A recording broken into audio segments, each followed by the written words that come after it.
Welcome to Luca is a Billionaire, where the only thing I invest in is your answers. In this video, I will show you how to make delicious nachos on a Blackstone griddle.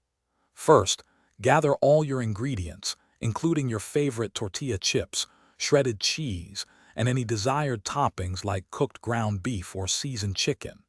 Next, preheat your Blackstone griddle to a medium-low temperature.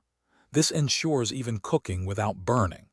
Finally, make sure any meat or vegetables you plan to use are fully cooked and ready to go. Now let's assemble your nachos directly on the griddle. Begin by spreading a single, even layer of tortilla chips across the heated surface. This helps ensure every chip gets some delicious toppings. Next, evenly distribute your pre-cooked meat and vegetable toppings over the chips. Finally, sprinkle a generous amount of your favorite shredded cheese over everything. Don't be shy with the cheese. It's key to great nachos. With your nachos assembled, it's time to cook them to perfection. Cover the nachos with a griddle dome or a suitable lid. This traps the heat, helping the cheese melt beautifully and quickly. Cook for approximately 3 to 5 minutes, or until the cheese is completely melted and bubbly.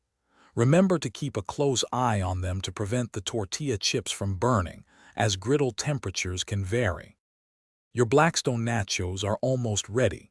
Carefully remove the hot, melted nachos from the griddle and transfer them to a serving platter.